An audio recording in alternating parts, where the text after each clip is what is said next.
이제 지난 시간에 봤던 바로 앞장이죠. 거기서 이제 욥과 욥의 친구들의 논쟁은 끝나게 되고 엘리후라고 하는 사람의 논쟁이 등장하게 됩니다.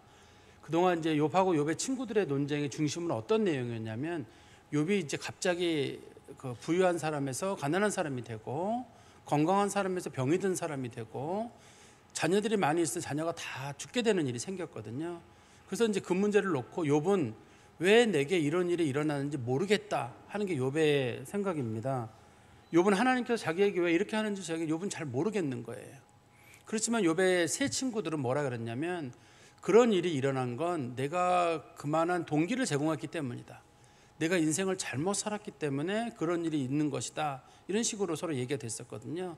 근데 서로가 논쟁이 팽팽하게 진행이 됐습니다. 팽팽하게 진행이 되니까 욥의 친구였던 엘리후라고 하는 사람이 욥에게도 그렇고 욥의 친구들에게도 화가 났습니다. 욥에게는 욥이 스스로가 의롭다고 생각하기 때문이고, 그 다음에 욥의 친구들에게는 어떻게 세 명이 한 명을 제대로 쓰러뜨리지 못하는가, 그런 생각이 들었던 거예요. 아, 저 사람들은 나이만 많지 정말 세상의 진리도 모르고 사람들을 설득하는 방법도 모르는구나 하고, 이제 욥의 친구였던 엘리후가 욥도 욥의 친구들도 이제 비판을 했습니다. 욥이 생각하는 거는 한마디로 어떤 거냐면, 인간에게 일어난 일은 사람은 잘 모른다는 겁니다. 원칙적으로 왜 일어나는지 잘 모른다는 거고, 그래서 욥은 범사를 하나님의 은혜로만 보는 그런 입장을 욥은 가지고 있습니다. 근데 그런 욥의 의견을 계속 주장을 하니까 욥의 친구들이 중간에, 너에 대해서는 우리가 더 이상 설득할 수가 없으니까 너와의 논쟁은 하나님께 맡기겠다. 네가 옳은지 우리가 옳은지 이거는 모두 하나님께 맡기자, 이런 식으로 이제 욥의 친구들이 얘기를 했었거든요. 그랬더니 그거를 보고 있는 엘리후가 얘기하기를, 당신들이 만약에 중간에 말을 끊어버리게 되면 욥의 말이 옳다는 게 돼버린다. 그러면 욥이 자기가 의롭다는 게 돼버리기 때문에 그것은 당신들이 잘못하는 일이다. 두 번째는 욥의 친구들에게 그 엘리후가 부정적으로 보는 이유는, 당신들이 범사에 모든 걸 하나님이 푸신다, 하나님이 알아서 하신다, 이렇게 되게 되면 인간에게 일어나는 일에 대해서 누가 답을 주냐는 거예요. 어떤 문제에 답을 줘야 되잖아요. 이게 왜 일어났는지 답을 줘야 되는데, 누가 누군가에게 그 문제에 답을 준다든지 조언을 준다고 할 때 아무도 조언을 줄 수 없기 때문에 결과적으로는 인간으로 하여금 무능한 존재로 만드는 것이다. 그러니 욥도 잘못이지만 욥의 친구들도 잘못됐다고 얘기를 하는 거죠. 그리고 나서 이제 엘리후가 자기가 제3의 방법을 제시하거든요. 엘리후도 욥의 세 친구들하고 의견은 일반적으로 일치합니다. 그런데 차이점이 있다 그러면 뭐냐면, 하나님께서는 어떤 사람들에게 벌을 내리시기 전에 반드시 고난을 주신다. 그 고난의 용도는 뭐냐면 경고하시는 것이다. 그 사람으로 하여금 그 고난을 통해서 경고를 받고 돌이키게 하시려는 게 뜻이다. 이게 이제 엘리후라고 하는 사람의 기본적인 입장입니다. 근데 여러분들 그 말씀 들으시면서 이런 생각이 드실 거예요. 이게 모든 일들은 다 하나님께서 경고를 통해서 주시는 말씀이다라고 할 때, 저게 좋은 뜻으로도 볼 수 있고 나쁜 뜻으로도 볼 수 있거든요. 좋은 뜻으로 보면 뭐냐면, 하나님께서는 어떤 일이 일어나기 전에 늘 경고하시는 것이다. 그러니 그 경고를 받고 사람이 돌이키면 된다. 이게 좋은 뜻이거든요. 나쁜 뜻으로 보면 뭐냐면, 지금 욥은 굉장히 큰 고난을 겪고 있잖아요. 자녀가 다 죽었단 말이에요. 자신의 몸이 만신창이가 되고 경제적으로 파탄난 지경이거든요. 그거를 욥의 친구 엘리후는 뭐라고 보는 거냐면, 그거는 경고에 불과하다는 거예요. 당신에게는 더 큰 일이 올 거라는 거예요. 더 큰 일이 올 건데 하나님께서 이 정도 선에서 너를 막아준 것만 해도 감사해야 된다라고 얘기하기 때문에, 엘리후라고 하는 사람의 말이 부드러운 말처럼 보이고 이렇게 편안하게 보이지만 그 속에 굉장히 잔인함이 들어있는 거예요. 사람들 중에도 그런 사람들이 있어요. 분명히 저 사람하고는 얘기를 나누는데 뭐 꼭 집어서는 뭐라고 말을 못 하겠는데, 잘 들어보면 굉장히 기분 나쁜 사람이 있어요. 말 자체 속에 괜히 기분 나쁜 건 바늘 같은 걸 가지고 있어가지고 콕콕 찌르는 거예요. 그 눈치를 못 채는 사람 입장에서는 저게 좋은 말이야 나쁜 말이야, 말한 사람 입장에서도 저 사람이 저걸 모르겠지, 내 의도를. 그런데 말 속에 아주 뼈를 가지고 사람들에게 하는 사람이 있거든요. 그런 사람이 한 사람이 엘리후라고 불려지는 그런 사람입니다. 근데 이쯤에 왔을 때 여러분들의 마음속에 한 가지 고민이 생길 거예요. 욥의 말이 맞는가? 욥의 친구들의 말이 맞는가? 여러분들은 욥이라고 하는 사람이 주인공이라는 걸 알고 있으니까 그래도 욥의 말이 맞겠지. 하나님께서는 모든 것을 하나님 뜻대로 하시고 인간은 그걸 판단 내리기 어렵다. 우리가 이미 벌써 욥기 33장까지 왔는데 여기서 욥의 말이 맞겠지. 이렇게 우리가 어느 정도 이제 동의를 하고 있을 거거든요. 즉 모든 일이 일어나고 있을 때 그 일에는 다 하나님의 뜻이 있고 인간은 그 일이 왜 왔는지 모른다. 이게 이제 욥의 의견이에요. 그러니까 우리 인간으로 말하면 범사는 하나님이 주장하시고 하나님의 은혜로 돌아간다는 게 욥의 입장이거든요. 그렇지만 우리들 속에 들어가 보면요, 우리는 욥의 친구들하고 똑같은 생각을 가지고 있어요. 실제로는 말로는 욥이라고 하는 사람의 입장을 가지고 있고 내가 어려움에 처했을 때 하나님의 뜻으로 하나님의 은혜로 모든 걸 풀기를 바란다고 하지만 막상 내 자신의 현실적인 문제로 들어가면 우리는 욥의 친구들하고 똑같은 생각을 가지고 있다니까요. 한번 제가 실례를 들어 말씀드리면 어떤 사람이 좋은 대학에 들어갔어요. 왜 좋은 대학에 들어갔나요? 공부를 열심히 했기 때문이에요. 그러면 어떤 사람은 좋은 학교에 못 들어갔어요. 공부를 못했기 때문이에요. 꼭 그런가요? 꼭 그런가요, 여러분? 어떠세요? 만약에 이게 인과응보의 관계로 본다 그러면 좋은 학교에 들어간 사람은 공부를 잘한 거예요. 좋은 학교에 못 간 사람은 공부를 못한 거예요. 그런데 꼭 그렇던가요? 사람이 공부를 잘한 사람은 꼭 좋은 학교에 못 가고 정말 실력 있는 사람이 못 가던가요? 꼭 그런 건 아니거든요. 결과를 놓고 보면 안 되는데 이 주변에 있는 분도 누가 좋은 학교에 가게 되면 저 사람 공부 잘했을 거야 라는 생각을 갖고 있고 본인도 자기가 잘했을 거라고 생각을 해요. 하나님의 은혜라는 게 완전히 빠지게 됩니다. 대부분 사람들은 그 속에서 내가 잘해서 내가 좋은 결과로, 누가 만약에 좋은 학교에 못 가거나 좋은 직장에 못 들어가면 그 사람이 그만큼 뭔가 부족한 게 있고 안 되는 게 있으니까 못 간 거지. 자기도 그렇게 생각하고 남도 그렇게 생각하거든요. 그래서 우리는 욥의 친구들을 비난하면 저 사람들 너무 극단적이다라고 하지만 사실 우리들 마음속에 들어있는 사람은 욥의 친구들이에요. 욥의 친구들의 마음이 우리 속에 들어있기 때문에 우리는 욥기를 보면서 만약에 우리가 욥의 친구들의 의견을 그대로 가지고 있다 그러면 우리는 은혜를 모르는 사람들이에요. 하나님의 역사를 모르고 그냥 다 인간의 역사만을 주장하고 인간이 모든 걸 했다고 말하는 소위 인간의 공로주의를 쫓아가는 그런 것들이 되게 됩니다. 오늘 본문에서 보면 이제 욥의 친구 엘리후가 얘기를 하게 되는데요. 욥의 그동안의 입장을 엘리후는 어떻게 받아들였냐면 욥이 어려운 사정을 하나님께서는 듣지 않으신다. 욥이 하나님께 도와달라고 몇 번 얘기를 하고 하나님 이런 일이 온 게 무슨 일입니까? 하나님의 뜻은 무엇입니까? 라고 욥이 물어봤는데 욥은 하나님이 답을 주지 않는다고 주장을 하고 있거든요. 그런데 욥의 친구 엘리후는 뭐라고 말을 하냐면 하나님께서 당신에게 답을 주지 않은 게 아니라 분명히 답을 줬는데 네가 그 답을 못 들은 것뿐이다. 네가 귀를 막고 안 들으려고 하니까 못 들은 것뿐이라고 하는 거거든요. 그러니까 우리가 이 성경 말씀을 잘 보면서 욥이라고 하는 사람, 욥도 중요한 인물이지만 욥의 친구들의 그런 견해를 우리가 들어보면서 나도 저런 사람은 되지 말아야 되겠다 하는 생각을 우리가 가질 수 있다 그러면 좋은 그리스도인이 되지 않을까 싶습니다. 우리 33장 1절부터 7절까지 말씀을 제가 읽어드리겠습니다. 그런즉 욥이여 내 말을 들으며 내 모든 말에 귀를 기울이기를 원하노라. 내가 입을 여니 내 혀가 입에서 말하는구나. 내 마음의 정직함이 곧 내 말이며 내 입술이 아는 바가 진실을 말함이니라. 나는 항상 정직하고 진실만을 말합니다. 이렇게 말하는 거죠. 4절입니다. 하나님의 영이 나를 지으셨고 전능자의 기운이 나를 살리시느니라. 나는 당신들처럼 나이만 많은 사람이 아니라 나는 하나님이 주시는 능력과 하나님이 주신 통찰력을 가지고 세상을 바라보는 사람입니다. 이런 뜻입니다. 그리고 5절입니다. 그대가 할 수 있거든 일어나서 내게 대답하고 내 앞에 진술하라. 나와 그대가 하나님 앞에서 동일하니 나도 흙으로 지음을 입었은즉 내 위엄으로는 그대를 두렵게 하지 못하고 내 손으로는 그대를 누르지 못하느니라. 여기서 지금 엘리후는 어떤 견해를 가지고 있냐면 자기나 욥이나 똑같은 인간이라는 거예요. 당신이나 똑같은 인간이란 말인데 이 말 속에 아주 무서운 함정이 들어 있습니다. 욥은 주장하기를 자기가 지금 처한 상황은 독특하다는 거예요.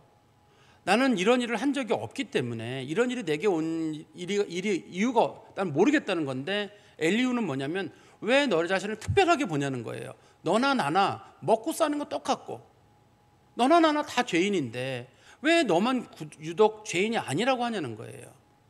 즉 이제 우리가 이 엘리후라고 하는 사람의 논리를 하나 봐야 되는데요. 모든 사람이라고 하는 거랑 어떤 사람이라고 하는 걸 구분해야 되거든요. 예를 들어 여러분, 어떤 사람은 정말 문제가 많아서 고난이 오는 경우가 있거든요. 어떤 사람은 하나님이 연단시켜서 고난이 오는 사람도 있어요. 근데 엘리후는 그렇지 않아요. 모든 사람은 다 똑같아요.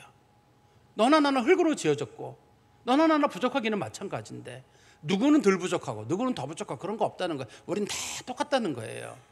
인간은 똑같은 면도 있고 다른 면도 있습니다. 똑같은 면은 뭐냐면 인간은 살고 죽는다는 거, 태어나면 죽는 일이 있다는 거, 인간이 감정을 느낀다는 거, 이런 것들은 동등한 일이지만 인간에게 일어나는 많은 일들은 다 달라요. 백인백색이라고 다 다릅니다. 그 사람의 일어나는 일을.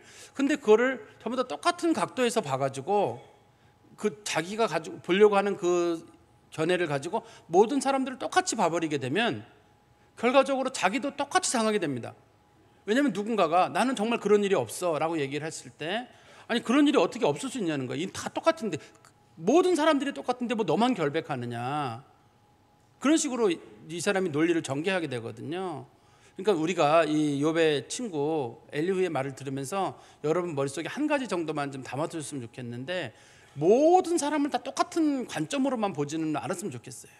다른 사람이 정말 나와는 처한 상황이 다를 수도 있다는 거, 그리고 그 사람이 이거 내가 처한 상황은 이런 상황이야, 난 이래서 이랬어라고 할 때 그걸 들어줘야지 쓸데없는 변명하지 마라. 어떻게 인간이 그럴 수가 있느냐, 인간은 다 똑같이, 이런 식으로 사람을 얘기해 버리게 되면 정말 잘못 없는 사람들, 무지한 사람들이 정죄를 받는 일이 생길 수 있거든요. 그리고 우리 성경 말씀 다시 8절 말씀에 가보시면 8절에서 12절까지 말씀입니다. 그대는 실로 내가 듣는 데서 말하였고 나는 그대의 말소리를 들었느니라. 이르기를 나는 깨끗하여 악인이 아니며 순전하고 불의도 없거늘 참으로 하나님이 나에게서 잘못을 찾으시며 나를 자기의 원수로 여기사 내 발을 착고에 채우시고 나의 모든 길을 감시하신다 하였느니라. 지금 이제 엘리후가 볼 때 욥이랑 욥의 친구들이 쭉 나누는 얘기를 들으면서 제일 불쾌했던 게 뭐냐면, 욥이 했던 말 중에 나는 정말 잘못이 없다는 거예요. 결백하다는 겁니다. 지금 욥이 이 본문에서는 그걸 이렇게 얘기했죠. 9절에는 나는 깨끗하고 악인이 아니며 순전하고 불의함이 없다. 그러니까 욥이 그런 얘기를 하니까 이 얘기를 듣고 나서 엘리후가 그런 얘기를 하는 거예요. 아니 어떻게 인간이 내가 깨끗하고 내가 무죄하고 내가 잘못이 없다고 얘기를 하느냐, 그거는 결과적으로 너 이거 하나님에 대해서 공격하는 거 아니냐는 거예요. 다시 우리 10절도 보세요. 10절에도 보시면 하나님께서 나에게서 잘못을 찾으시며 자기의 원수로 여기신다. 정말 하나님께서 마치 현미경을 들이대듯이 나한테 들이대놓고 나서 너 이거 잘못했지 저거 잘못했지 그렇게 말한다 그러면 잘못이 없는 사람이 누가 있겠어요.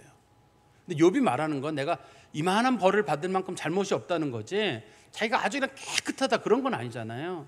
그리고 우리 다시 11절에 보시면 내 발을 착고에 채우시고, 착고라는 말은 사람들을 감옥에 가둘 때 발에다가 혹은 손에다가 이렇게 그 쇠 같은 걸 묶어놓는 걸 착고라고 부르거든요. 하나님이 나를 아무것도 할 수 없도록 사방을 묶어놓는 거예요. 경제적으로든 사람의 관계든 모든 걸 다 하나님 묶어놓으시고 나를 감시하시는 것 같은 느낌이 든다. 내가 그런 일을 한 적도 없는데. 그런 말에 대해서 엘리후가 이렇게 얘기를 합니다. 12절에 내가 그대에게 대답하리라. 이 말에 그대가 의롭지 못하니 하나님은 사람보다 크심이니라. 이게 참 좋은 뜻으로 보입니다만 여기서는 어떤 뜻이냐면, 그러면 하나님이 잘못됐다는 거냐는 뜻이에요. 네가 그렇게 옳은데 하나님께서 이렇게 고난을 줬다. 어떻게 하나님이 그런 실수를 하겠냐는 거예요. 그럼 하나님이 너보다 못하냐냐.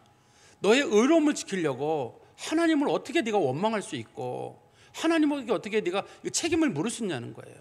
어떻게 인간이 하나님에게 책임을 묻고 하나님께서 이런 실수를 하셨다. 그래 네 말대로 네가 옳다고 쳐보자. 그렇다고 치더라도 어떻게 하나님 앞에서 하나님을 원망하고 하나님 책임을 돌리고 하나님이 너보다 부족해서 이런 일을 실수를 하겠느냐. 하나님이 이런 일을 하실 때에는 분명히 네가 그만한 일을 했으니까 하나님만큼 준다는 거거든요. 그러니까 이 상황에서 지금 욥은 사실 자기 결백에 대한 내용보다는 그때 초창기에서 욥이 이게 자기가 투덜거리는 거였거든요. 너무 힘들어가지고 너무 힘들다. 도대체 하나님이 왜 그러시는 걸까? 하나님은 내게 이런 고난을 왜 주시는 걸까? 왜 하나님은 나를 이렇게 비참하게 만드시는 걸까? 이게 하나님 앞에 원망이라기보다는 투덜거리거든요. 성경에는 뭐라고 돼 있냐면 욥이 어떤 일이 있어도 입술로 하나님 앞에 범죄하지 않았다고 아예 성경이 이게 명기를 해놨습니다. 그러니까 욥이 하나님을 원망한 거라기보다는 투덜거리는 거였어요. 근데 이렇게 그걸 옆에서 바라보고 있던 엘리후가 투덜거리지도 말라는 거예요. 근데 투덜거리는 게 사실은 나쁜 것만은 아닙니다. 이거 투덜거리는 걸 통해 가지고 그 사람이 처음엔 투덜거리다가 나중에는 조금 지나고 나면 그만해야지, 이것도 하나님의 뜻이 있겠지 하고 받아들이고 사람들이 변화를 하게 되거든요.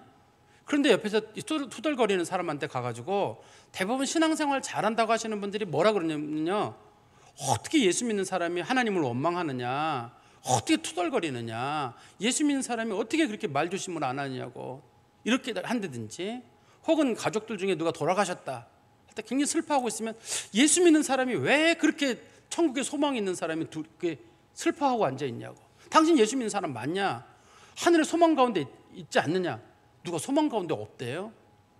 헤어짐이 슬프고 그동안에 있던 그런 관계들이 슬퍼서 마음을 추스르고 있는 중인데 가가지고 웃어 눈물 흘리지 마, 예수 믿는 사람이 왜 그래, 이런 식으로 사람들을 몰아붙인단 말이에요. 누가 이 사람이 하루 종일 몇 년 동안 우나요? 잠깐 울고 그 울음 속에서 자기의 슬픔을 이겨낼 거거든요. 그때는 지켜봐줘야 되는데 지금 이 옆에 있는 엘리후 같은 사람들은 욥이 하는 얘기들을 어떻게 하나님을 원망하느냐, 어떻게 하나님을 비판하느냐, 네가 그렇게 옳으냐, 하나님이 너보다 큰데 마치 하나님이 너보다 작은 것처럼 보느냐고 엘리후가 욥을 공격하는 거거든요. 그러니까 우리들도 마찬가지예요. 누가 좀 투덜거리거나 원망하고 그럴 때 그냥 저 사람 힘들어서 저 과정을 이겨내겠구나, 그 사람도 우리도 다 마찬가지잖아요. 우리도 때로는 투덜거리고 하나님 왜 그러나, 정말 이건 너무한데, 이건 아닌데, 그런데 지나고 나보면 그래, 하나님의 뜻이 있겠자고 우리가 받아들이면서 성숙해 나가는 과정이거든요.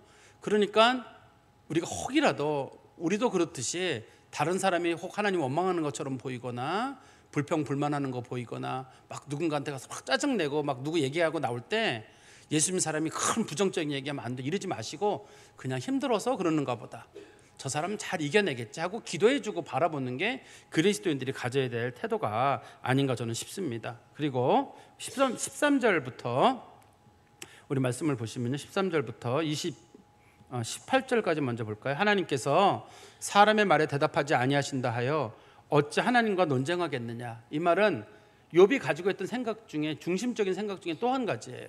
내가 어려운 날에 하나님 왜 내게는 이런 어려운 일이 왔습니까?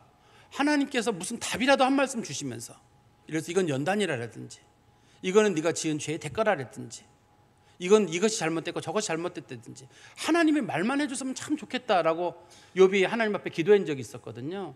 하나님이 아무리 말씀해도 하나님이 안 듣는 것 같은 거예요. 성경에 어디 나오냐면 욥기 30장 20절에 보면 욥이 했던 말이 거기 표현되어 있는데요, 욥기 30장 20절입니다. 내가 주께 부르짖으나 주께서 대답하지 아니하시오며 내가 섰사오나 주께서 나를 돌아보지 아니하시나이다. 아무리 하나님께 부르짖고 하나님께 얘기를 해도 하나님이 대답하지 않는 그날이 온 거거든요. 그때 엘리후가 뭐라고 얘기하냐면, 한번 다시 성경 말씀 14절에 가보십시오. 33장 14절입니다. 하나님은 한 번 말씀하시고 다시 말씀하시되 사람은 관심이 없도다. 왜 하나님이 말씀을 안 했냐는 거예요. 하나님이 한 번, 두 번, 세 번, 네 번 계속 말씀하시는데 네가 안 들었다는 거예요. 하나님이 말씀을 안 한 게 아니라 네가 안 들어놓고 왜 와가지고 하나님이 말씀하지 않는다, 그런 식으로 말을 하냐는 거죠. 그러면 하나님은 언제 말씀하셨냐면 15절에 보십시오. 사람이 침상에서 졸며 깊이 잠이 들 때에나 꿈에나 밤에 환상을 볼 때, 그러니까 하나님께서 사람이 잘 때나 혹은 꿈을 꿀 때나 환상을 통해서 하나님이 말씀하셨을 거라는 거예요. 그러니까 너가 잠깐 놓쳐버렸는지는 모르지만 자연현상이든 혹은 꿈이든 혹은 환상이든 지나가는 사람의 얘기든 어떤 식으로든 간에 하나님은 말씀하셨을 거라는 거예요. 하나님은 말씀을 하셨는데 네가 듣지 않고 있다가 와가지고 왜 하나님을 원망하냐고 얘기를 하는 거죠. 한번 16절에 보십시오. 하나님께서 사람의 귀를 여시고 경고로서 두렵게 하시니 이는 사람에게 그의 행실을 버리게 하려 하심이며 사람의 교만을 막으려 하심이라. 그는 사람의 혼을 구덩이는 죽음입니다. 이 본문에서는 구덩이에 빠지지 않게 하시며 그 생명을 칼에 맞아 멸망하지 않게 하시느니라. 즉 하나님께서는 그 사람이 죽지 않게 하시려고, 혹은 그 사람이 하나님 앞에 죽더라도 지옥의 형벌을 받지 않게 하시려고 여러 가지 방법으로 경고하시고 또 그 사람에게 여러 사람들 통해서 조언하시고 하시는데 사람들이 그 얘기를 듣지 않는다는 거예요. 이게 첫 번째예요. 그러니까 하나님께서, 엘리후가 말하는 하나님께서 사람들로 하여금 말씀하시는 방법이 꿈과 혹은 잠을 잘 때나 혹은 환상이나 혹은 자연 현상이나 이런 걸 통해서 하나님 분명히 말씀하셨다는 거죠.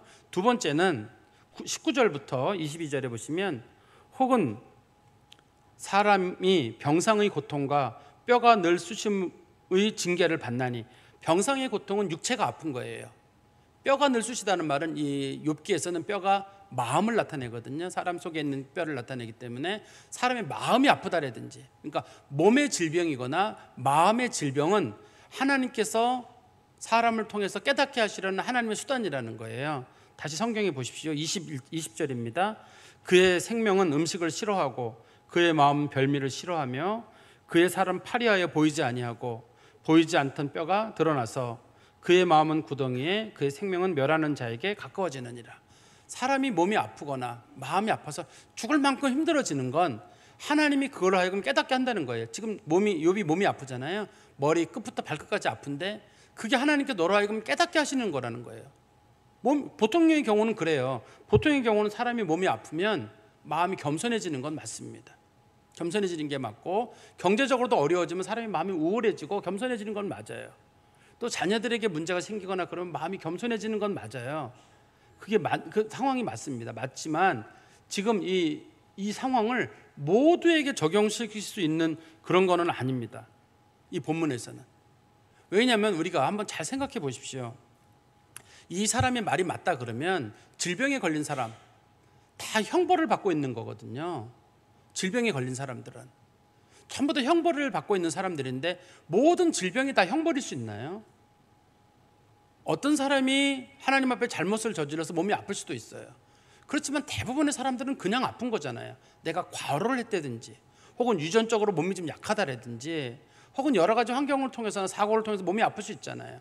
그거를 전부 다 죄라고 하는 책임으로 돌려버리는 건 참 사람들에게 잔인한 일입니다. 우리가 뭘 안다고 그 사람에게 일어난 모든 일을 죄에 대한 대가라고 볼 수 있겠어요. 또 여기서 엘리후는 하나님은 반드시 경고하신다고 하시지만 우리 인간에게 일어나는 일은 대부분 아무 경고도 없이 일어나는 일이거든요. 갑자기 사고를 당한다든지 갑자기 죽는다라든지 갑자기 아픈다. 근데 어떤 분들은 다 전조 증상이 있지, 교통사고 당할 줄 미리 알고 전조 증상을 입고 차에 몇 번 치여보고 뭐 그런 사람이 몇 명이나 되겠어요. 사실 그것도 마찬가지로 사람들이 지나고 난 다음에 그게 경고였다고 설명을 할지는 모르지만 일반적으로는 일들은 다들 경고 없이 갑자기 인간들에게 일어나는 일들이거든요. 근데 이런 얘기들을 자꾸 나누다 보면 사람들을 더욱 힘들게 만들어요. 왜냐하면 저 사람은 경고도 안 듣는 사람이다. 저 사람은 하나님께서 분명히 말씀하시는데 그 말씀도 안 듣는 사람이다. 그러니까 그 사람에도 더욱 힘들게 만들고 고난당하는 사람들을 심지어 무시하기까지 해가지고 저 사람은 참 고집이 세라고까지 사람들을 몰아갈 수가 있다는 겁니다. 그리고 우리 다시 성경 말씀으로 돌아가 보시면 23절입니다. 만일 일천 천사 가운데 하나가 그 사람의 중보자로서 함께 있어서 그의 정당함을 보일진데 하나님이 그 사람을 불쌍히 여기사 그를 건져서 구덩이에 내려가지 않게 하라. 내가 대속물을 얻었다 하시리라. 그런즉 그의 살이 청년보다 부드러워지며 젊음을 회복하리라. 그는 하나님께 기도함으로 하나님의 은혜를 베푸시고 그로 말미암아 기뻐 외치며 하나님의 얼굴을 보게 하시고 사람에게 그의 공의를 회복시키시느니라. 그가 사람 앞에서 노래하며 이르기를 내가 범죄하여 옳은 것을 그르쳤으나 내게 무익하였구나. 하나님이 내 영혼을 건지사 구덩이에 내려가지 않게 하셨으니 내 생명이 빛을 보겠구나 하리라. 이 말은 무슨 뜻이냐면 엘리후가 얘기하기를 사람이 누구라도 조금이라도 회개하는 척만 하더라도, 회개하는 척만 하고 뉘우치는 척만 하더라도 하나님은 모든 걸 회복시켜준다는 거예요. 그러면서 여기에 일천 천사 중에 하나 천사만이라도 내 얘기를 듣고 하나님 앞에 중보를 한다면, 이 말은 무슨 말이냐면 천사가 예를 들어 1000명이 있다고 하는데 그중에 999명의 천사는 저 사람 회개하는 거 못 들었다는 거예요. 그런데 한 명의 천사가 말하기를 내가 볼 때는 저 사람 회개하는 것 같던데요 라고 얘기를 하면 하나님께서 보시기에 그래 저 사람 회개한 거다. 우리말로 하면 그런 거예요. 저 사람이 회개한 거야 안 한 거야? 내가 볼 때는 한 것 같은데 라고 누가 얘기를 하면 그래 하나님께서 그러면 됐다. 저 사람 회개했으니 내가 모든 걸 회복시켜 주겠다. 그러니까 여기서 엘리후가 말하는 건 뭐냐면 사람이 어떤 문제를 회복하기를 원한다면 하나님 앞에 내가 회개하는 척이라도만 하면 하나님은 모든 걸 다 회복시켜 준다는 거예요. 하나님께서 모든 걸 다 회복시켜 주시고 그 사람이 그 질병 가운데서 일어나도록 하나님 도와준다는 거예요. 그리고 심지어는 내가 회개를 하면 천사 중에 하나가 가가지고 하나님 이 사람이 회개했습니다라고 중보 천사가 가서 얘기를 해주면 하나님께 들으시고 그래 내가 너를 용서하겠다 이런 식으로 설명을 한다는 거거든요. 그런데 지금 이 얘기가 맞으려면 엘리후가 말하는 얘기가 뭐가 돼야 되냐면 욥은 죄를 지은 사람이어야 되거든요. 그런데 욥은 지금 죄를 지은 사람이 아니에요. 그래서 욥은 여기서 회개할 게 없어요. 욥은 지금 죄를 지어서 벌을 받는 중이 아니라 연단을 받는 중이거든요. 욥의 친구들하고 욥을 둘이 굳이 비교한다 그러면 욥은 하늘 같은 사람이고 욥의 친구들은 땅 수준에도 못 미치는 사람들인 거예요. 둘이 관계가.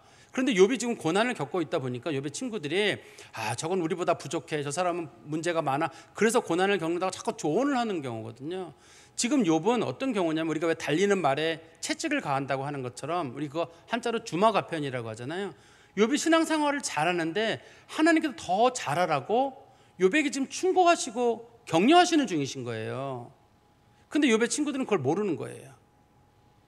그러니까 자기보다 수준이 떨어진 줄 알고 계속 조언을 하는 거예요. 제가 학생들 예를 하나 들어주면 이런 거라고 보시면 돼요. 어떤 친구가 시험을 봤는데 시험을 못 본 것 같은 마음이 이렇게 안 좋은 거예요. 그래서 얼굴이 우울해요. 그래서 너 시험 잘 어떻게 됐니? 물어보니까 나 못 봤어, 망쳤어. 한 친구가 그러는 거예요. 그런데 이제 어떤 친구가 또 어떤 친구한테 물어보니까 너는 어떠냐? 난 잘 봤어. 그래서 잘 봤다고 생각한 친구가 못 봤다고 생각한 친구에게 가가지고 용기를 내. 사람이라는 시험 볼 수도 있고 못할 수도 있고 잘할 수도 있지만 이렇게 격려를 했네요. 근데 못 봤다고 한 친구는 한 문제 틀린 경우고 잘 봤다고 생각한 친구는 한 70점 맞은 거예요. 왜 그런 경우 있잖아요. 정말 잘하려고 하는 사람이 하나 틀리면 굉장히 마음이 우울해가지고 난 바보야 막 벽을 머리다 치는 사람이 있거든요. 근데 지금 욥 같은 경우가 그런 경우예요. 정말 열심히 해가지고 수준이 굉장히 높은 사람인데 이 사람이 지금 고민하는 거 보면서 쓸데없는 고민을 하지 말라고 말이야. 네가 문제가 있으니까 하는데 나중에 알고 보니까 이 사람 70점짜리도 안 되는 사람이거든요. 그러니까 우리가 함부로 누군가에게 조언할 필요 없어요. 그 사람 나보다 신앙생활 100배 1000배 잘하는 사람일 수 있다니까요. 인생은 어쩌고 삶은 어쩌고 우리가 얘기를 할 게 없어요. 그 사람이 나보다 인생의 문제를 더 잘 풀고 있고 훨씬 더 지혜롭고 삶의 지혜도 잘 알고 있을 수가 있거든요. 그러니까 수많은 조언들을 하기보다는 어려움에 처한 사람이 있으면 같이 기도해주고 혹시 내가 좀 도울 일이 없는가 이렇게 지켜보고 그 정도 선에서 멈춰야지 이게 실패의 원인이고 저게 원인이고 이건 이래야 되고 저래야 되고 굉장히 말을 아껴야 됩니다. 그런데 우리는 보통 이거 노인들이 조언한다고 하지만 여기 본문에 보면은 노인이 아니죠. 엘리후는 젊은 사람이잖아요. 젊은 사람도 충분히 그럴 수가 있어요. 그러니까 말들을 굉장히 조심해야 되지 않을까 이런 생각이 듭니다. 그리고 맨 마지막 우리 성경 말씀 보시면 29절입니다. 실로 하나님이 사람에게 이 모든 일을 제삼 행하심은, 제삼이라는 말은 앞에 나와 있는 얘기들이에요. 욥이 건강에 문제가 생겼든지 자녀의 문제가 생겼든지 혹은 또 재산, 건강, 그다음에 자녀 문제, 또 친구들이 떠나는 문제 이런 가지 여러 가지들이 겹치고 있거든요. 욥의 친구 엘리후는 뭐라고 말하냐면 이런 고난이 연속적으로 일어난다는 건 30절입니다. 그들의 영혼을 구덩이에서 이끌어내어 생명의 빛을 그에게 비춰주려 하십니다. 하나님께서 너에게 자꾸 이렇게 고난을 주시는 건 내가 죽지 않고 하나님 앞에 살게 하려고 하나님 주시는 거다. 만약에 하나님이 너 죽이려고 했으면 벌써 죽였을 거라는 거예요. 벌써 죽였을 건데 하나님이 너한테 경고하시고 네가 지옥에 가거나 형벌 받지 않으려고 하나님이 하시는 거니까 이맘때쯤에서 내 얘기를 들으라는 거거든요. 한번 보십시오. 31절에 욥이여 내 말을 귀담아 들으라. 잠잠하라. 내가 말하리라. 제발 말대꾸 하지 말고 들으라는 거예요. 자기보다 나이가 굉장히 많아요. 그렇지만 어려움 당한 사람을 보니까 어려운 사람에게 난 왜 그랬는지 모르겠어. 쓸데없는 소리 하지 마. 들어 내 얘기. 우리가 이런 일 잘하잖아요. 누가 확 힘들다 그러면 내 얘기 들어봐. 난 그게 아니야. 나는 그게 아닌 것. 쓸데없는 소리 하지 마. 들어. 어른들은 나이로 누르고 젊은 사람들은 자기의 경험과 자기의 커리어나 그런 걸 가지고 사람들을 누르거든요. 그러면서 32절입니다. 만일 할 말이 있거든 대답하라. 내가 기쁜 마음으로 그대를 의롭다 하리니 그대는 말하라. 당신의 말이 다 맞으면 내가 옳다고 하겠다는 거예요. 33절입니다. 말이 만일 없으면 내 말을 들으라. 잠잠하라. 내가 지혜로 그대를 가르치리라. 욥은 한마디 말도 안 합니다. 이제부터는. 그러니까 이제는 엘리후가 생각하기를 내가 이겼다. 근데 욥 입장에서는 말하기 싫어요. 왜냐하면 욥의 친구들하고 똑같거든요. 수준이 똑같아가지고 더 이상 이 사람하고 말을 해가지고 말이 안 통할 그런 사람이기 때문에 욥은 여기서 더 이상 이 사람하고 얘기하고 싶은 마음이 없는 겁니다. 만약에 엘리후의 얘기를 그대로 받아들인다 그러면 어떤 논리가 여러분 적용되게 되냐면 고난을 받는 사람은 교만한 사람이에요. 남의 말, 하나님이 경고도 안 듣는 사람인 거거든요. 그 다음에 그 사람은 교만할 뿐만 아니라 그 사람은 하나님 말도 무시하는 사람, 회개도 하지 않는 사람, 이렇게 되는 거고, 고난을 겪는 사람은 또 고난을 겪지 않는 사람은 그 사람은 겸손한 사람, 하나님의 음성에 귀를 기울이는 사람, 인생을 잘 사는 사람, 늘 회개에 사는 삶을 사는 사람, 이런 식으로 비춰지는 거예요. 그러니까 어떤 집에 문제가 있는 경우는 사람도 문제가 있고 집도 문제가 있고 다 문제가 있어서 그런 일이 생긴 거고, 어떤 사람이 잘 풀린다고 하는 경우는 그 사람은 성격도 좋고 노력도 하고 상황도 다 좋아서 잘한다는 거예요. 꼭 그렇던가요? 성경의 논리는 그건 아닌 것 같은데, 하나님께서는 정말 죄가 많은 사람들 있잖아요. 일절 그 사람을 안 치시거든요. 성경 말씀에 그런 말씀 있잖아요. 하나님께서 안 치시는 사람이 있어요. 버린 자식이라고. 버린 자식은 하나님이 절대 징계하지 않으시지만 진짜 사랑하시는 자녀들은 하나님이 치신다고 말씀해요. 하나님께서 분명히 내가 죄를 범했는데도 불구하고 하나님의 징계가 없다, 그거는 사생하여 버린 자식이니라, 이렇게 말하고 있거든요. 그러니까 고난이 없는 것이 도리어 하나님 앞에 버림받았다는 뜻일 수도 있고, 고난이 하나님 앞에 사랑을 받았다는 뜻일 수도 있어요. 그러니까 이걸 획일적으로 말하면 안 돼요. 제가 말씀을 결론해서 말씀드리면, 우리가 모든 사람을 이렇게 획일적인 눈으로 봐가지고 뭐 고난의 결과는 죄의 결과는 고난이다, 고난당하는 사람은 잘못이 있기 때문이다, 고난당하는 사람은 교만하다, 고난당하는 사람은 하나님 말씀을 듣지 않는다, 고난당하는 사람들은 하나님의 경고도 듣지 않는다, 이런 식으로 말하는 건 옳지가 않아요. 나도 충분히 그 말을 당할 수가 있거든요. 내가 똑같은 상황에 처했을 때 다른 사람이 너 옛날에 그런 말 했잖아 라고 공격할 수 있기 때문에 제발 모든 것들을 획일하게 보지 말고 그 사람의 처한 상황을 따로따로 다 인정해 줄 필요가 있어요. 사람 백인 백색이에요. 다 달라요, 처한 상황들이. 그러니까 내 상황에 빗대어 가지고 나는 이런데 넌 어떠니, 내 상황과 그 사람이 상당 부분은 다르거든요. 그걸 인정하는 마음이 첫 번째는 필요하고, 두 번째는 이 엘리후의 논쟁 중에 크게 잘못한 게 뭐냐면 하나님의 마음을 푸는 것. 그러니까 죄인이 살아나는 방법을 여기서는 뭘 제기하냐면 두 가지를 제시하잖아요. 네가 회개해라. 그러면 중보하는 천사가 하나님 앞에 가서 너를 위해서 이 사람 용서해달라고 기도하면 용서를 받는다고 얘기하고 있는데, 성경 어디에서 사람이 죄를 인정했다고 해가지고 용서를 받나요? 사람이 죄를 회개했다고 용서를 받나요? 사람이 회개하면 천사가 중보한다는 얘기가 성경 어디에 있어요? 우리를 용서하시는 건 오로지 예수 그리스도의 보혈의 공로뿐이잖아요.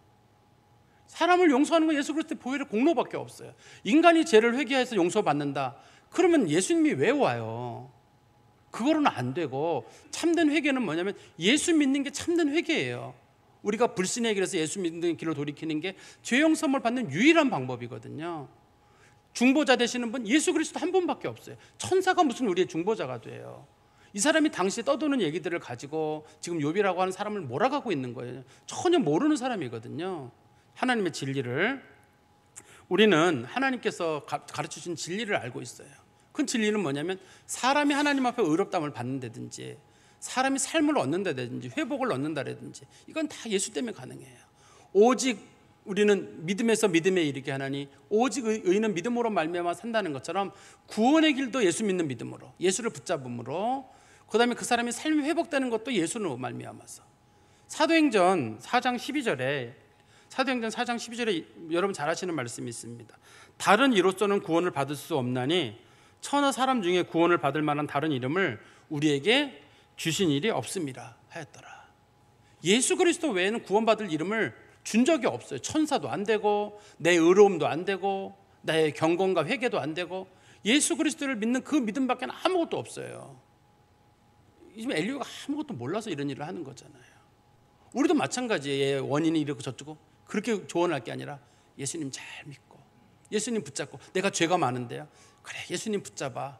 죄 많아도 예수님 붙잡고 실패해도 예수님 붙잡고 늘 예수님 붙잡는 거. 그러면 예수가 우리를 회개하게 하시고 예수가 우리를 거듭나게 하시고 예수가 우리를 바꿔주시고 그래서 우리가 예수를 믿는 거 아니에요. 우리 성도님들도 어떤 문제에 부딪힌 사람 볼 때 이상한 조언으로 하기보다는 예수님을 붙잡아라. 예수님 믿어라. 내가 죄를 졌는데 죄를 진 거 다 사람 죄 짓고 산다. 그러니 예수님 붙잡으면 예수님 용서하시고 예수님 길을 주신다. 최고의 회개는 항상 예수 믿는 거예요. 최고의 회개는 예수 믿는 거고 문제를 푸는 최고의 방법도 예수님 붙잡는 거예요. 예수님 믿으시고 예수님 붙잡으시는 성도 되시기를 간절히 소망합니다. 기도하겠습니다. 하나님 아버지 주님이 감사합니다. 이 말씀을 저희들의 마음에 두게 살게 하시고 저희도 함부로 사람들의 상황을 평가하지 않게 하시며 또 다른 방법으로서는 구원을 받을 수 없고 오로지 예수님으로만 가능한 줄 알고 우리들의 죄사함의 문제든 삶의 문제든 영혼의 문제든 모든 문제가 예수의 손에 붙잡힌 줄 알고 어려울 때마다 예수를 붙잡고 또 우리의 조언 속에도 항상 예수 믿으라는 얘기가 저희 속에 있게 하여 주시옵소서. 예수 그리스도의 이름으로 기도하옵나이다. 아멘.